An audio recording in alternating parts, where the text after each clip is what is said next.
Dans cette vidéo exclusive, nous vous emmenons au cœur de l'actualité. Le capitaine Ibrahim Traoré, président de la transition du Burkina Faso, fait face à la presse nationale et internationale. Découvrez ses réponses franches, ses éclaircissements et ses positions sur les sujets qui marquent le pays et le continent. Restez bien jusqu'à la fin pour ne rien manquer. Et surtout, n'oubliez pas de liker la vidéo et de vous abonner à la chaîne pour ne manquer aucune prochaine diffusion.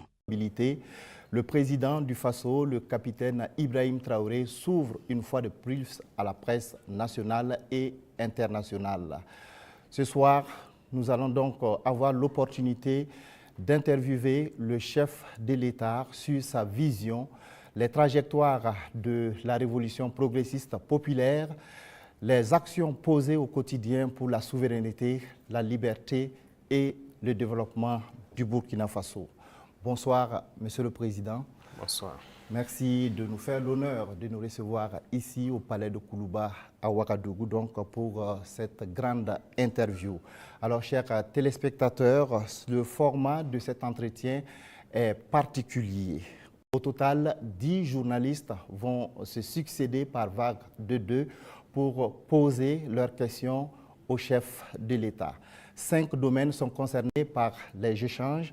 Il s'agit de la sécurité et de la défense, de politique et société, de la diplomatie et de l'AES, de l'économie et du développement, et enfin donc de la géopolitique régionale et internationale.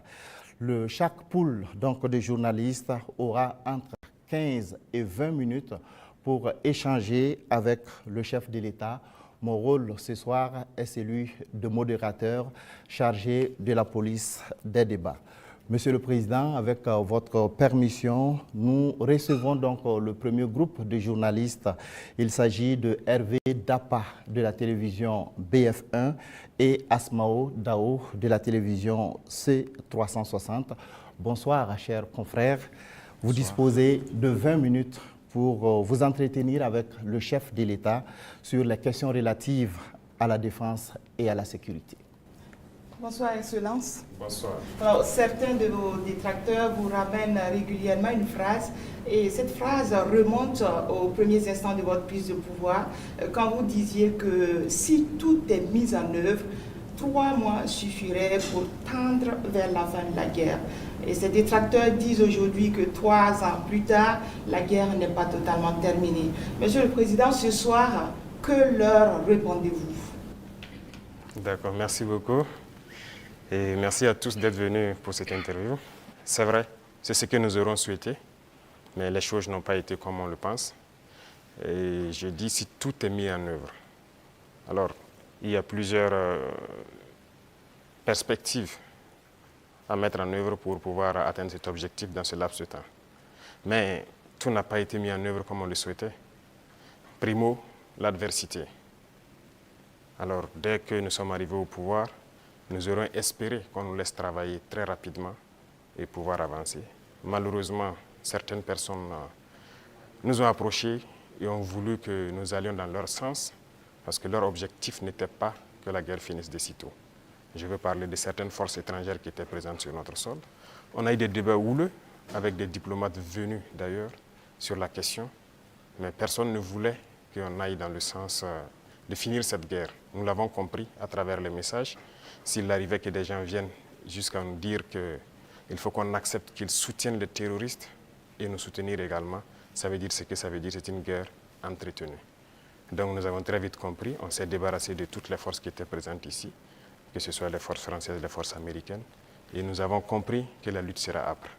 La deuxième chose aussi était nous croyions que nous avions quand même un minimum d'armes et de munitions en stock. Aujourd'hui, je peux vous dire ce que j'ai trouvé par exemple en stock. Il y avait en tout et pour tout au Burkina Faso moins de 100 000 cartouches de Kalachnikov. Et les armes, nous avions à peine une centaine. Comment est-ce qu'on pouvait faire la guerre? Il fallait se rééquiper, redoter l'armée en effectifs, en armement et tout, ce qui a fait que l'objectif de 3 mois, si ces conditions préalables étaient réunies, c'était bien possible. Mais il n'y avait rien. On n'était pas préparé à la guerre, tant sur le plan équipement que sur le plan effectif. Justement, Monsieur le Président, vous venez de le dire, quand vous prenez le pouvoir, si on veut caricaturer, il y avait plus d'hommes que de munitions dans l'armée burkinabé. Et aujourd'hui, où en est-on avec le programme d'armement de cette armée-là? Et puis, quels sont les signes qu'elle est en train progressivement de monter en puissance? Très bien, je l'ai dit, je ne peux pas dépeindre toute la situation qu'il y avait, c'était catastrophique. Et comme je l'ai dit, vous pourrez enquêter. Il y a peut-être même dans cette salle des militaires qui étaient sur le front, sans armes. Ça existait dans notre armée. Donc ce sont des situations, on croyait que c'était juste, je ne dirais pas de la mauvaise foi, mais une situation incompréhensible. Pour nous, il y avait les armes et on refusait de doter. Mais quand on a été face à la réalité, très vite, on s'est résolu à chercher d'abord, à armer l'effectif qui était là. Et là, ça a été la croix et la bannière. Parce que beaucoup de puissances ont refusé de nous vendre les armes. Et donc, on s'est tourné vers ceux qui avaient envie de nous vendre les armes.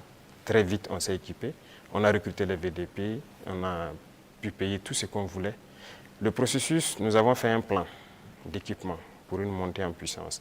Et comme vous le constatez depuis maintenant 2 ans, les équipements commencent à rentrer. C'est toujours pas fini. Et ça continue de venir. Peut-être que dans quelques jours, vous verrez encore de nouveaux équipements qui seront présentés, qui sont principalement des équipements d'appui. Parce que d'abord, l'infanterie, il fallait l'équiper pour que chaque homme puisse avoir une arme en dotation. Ça, c'était un gros défi. Nous y sommes. On continue de recruter, comme vous le constatez. Chaque année, c'est entre 10 000 et 15 000 hommes qu'on recrute. Ça, c'est un effort considérable. Parce que, quoi qu'on dise, l'adversité est là. Et le volume de terroristes augmente. Parce que les impérialistes recrutent beaucoup de mercenaires qui viennent au Burkina Faso pour combattre. Donc, il faut qu'on s'adapte à la situation.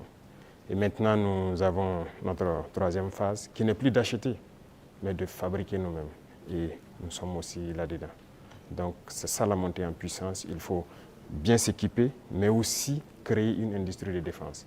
Ça, c'est très important. Dans quelques mois, bien quelques années, on aura ici, nos militaires vont utiliser des armes made in Burkina. Bien sûr. Nous avons de la capacité intellectuelle, il y a de la ressource. Il suffisait juste de chercher et voilà. Nous sommes là-dessus.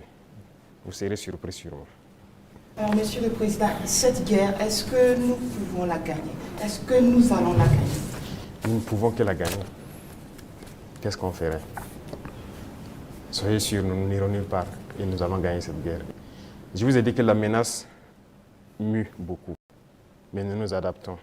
Et la force de l'armée burkinabé, c'est que c'est l'une des armées les plus résilientes au monde.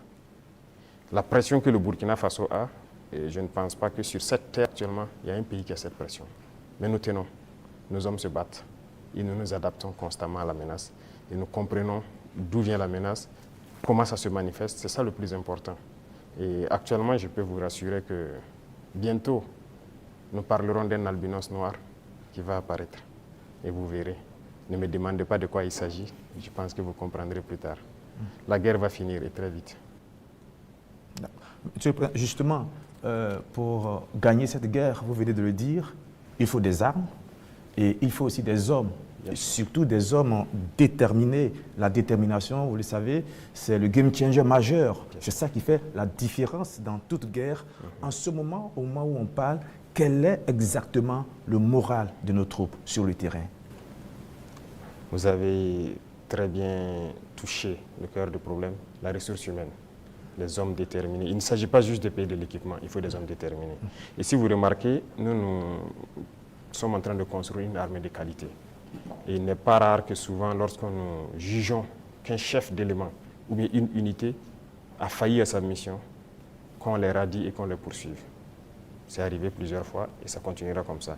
Si vous êtes engagé pour être militaire, vous devez accomplir la mission parce que la mission est sacrée pour nous. Et l'autre chose, c'est que malgré la pression, malgré les défis, les hommes continuent de se battre et sont très résilients. Si aujourd'hui vous attrapez un soldat burkinabé et le demandez, est-ce que vous voulez que d'autres personnes viennent se battre à votre place ou viennent vous aider, ils vous diront jamais, ils préfèrent mourir. C'est à ce niveau que vous jugez leur morale. Ils sont prêts, toujours prêts, malgré la situation. Peu importe la bataille qu'on perdra, on va toujours maintenir le terrain. C'est ça qui est très important dans le mental des soldats. Donc, le moral est au top. Les gens n'espéraient pas être à ce niveau d'équipement, ils y sont. Donc, ils se donnent à fond. Et moi, je ne peux que féliciter et remercier tous ceux qui se battent. C'est très important.